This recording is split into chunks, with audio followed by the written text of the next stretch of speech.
অসমবাসী ৰাইজক কৈছোঁ আৰু এটা কথা খাটাং যে মোৰ কণ্ঠ কেতিয়াও ৰুদ্ধ নহয় আৰু শিৱসাগৰৰ উন্নয়ন কেতিয়াও বন্ধ হ'বলৈ দিয়া নহ'ব। যিকোনো ষড়যন্ত্ৰতে শিৱসাগৰৰ উন্নয়ন বন্ধ হ'বলৈ দিয়া শিৱসাগৰক এটা নিৰ্দিষ্ট পৰিমাণত আপুনি এইটো মোক কৰিছে এই মানুহবিলাকে এনেকৈ মোক ধৰিব পাৰে নাই। এক মিনিট ৰ'ব, কভিড টেষ্ট কৰি এই মানুহবিলাকে মোক এনেকৈ টানিব পাৰে নে নোৱাৰে? কভিড হৈ যাবলৈ পাৰে নে নোৱাৰে?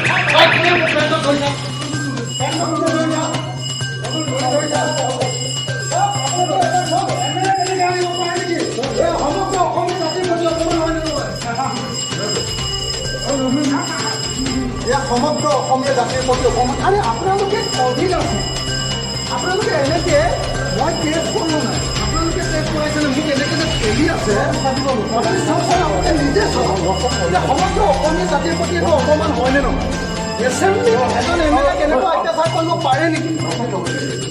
কিন্তু এটা কথা খাটাং যে মোৰ কণ্ঠ কেতিয়াও কোনেও ৰুদ্ধ কৰিব নোৱাৰে, এক নম্বৰ কথা।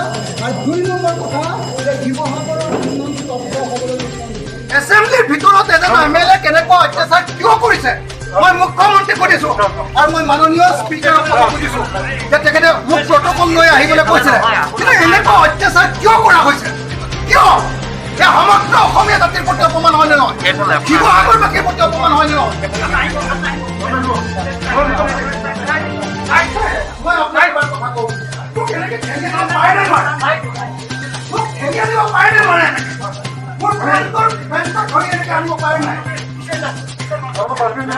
এছেম্বলিটো কৰিব পাৰে নেকি? ইমান কৰি আপোনালোকে ঠেলি আনিছে যে কি নাম আপোনাৰ কওকচোন? আপুনি কিয় ঠেলি আনিছে মোক? কি নাম আপোনাৰ? আপোনাৰ নামটো কি? মোক এটা কথা কওক যে এজন এম এল এক যদি এছেম্বলি তেনেকৈ অত্যাচাৰ কৰিব পাৰে তেতিয়াহ'লে অসমত কি চলি আছে?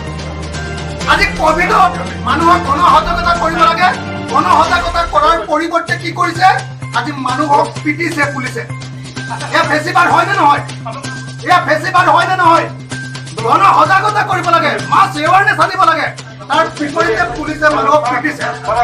মোক এছেম্বলিৰ ভিতৰত এনেকুৱা অন্যায় কৰিব পাৰে নেকি?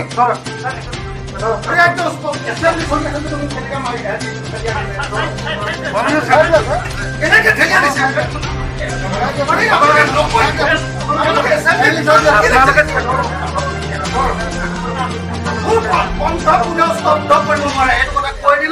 বিজেপি চৰকাৰকো কৈ দিলো, হত্যা কৰিব পাৰিব তেওঁলোকে, কিন্তু মোৰ কণ্ঠ স্তব্ধ কৰিব নোৱাৰে। অসমীয়া জাতিৰ কৈ মই মাত পাতি থাকিম আৰু মাত পাতি যাম।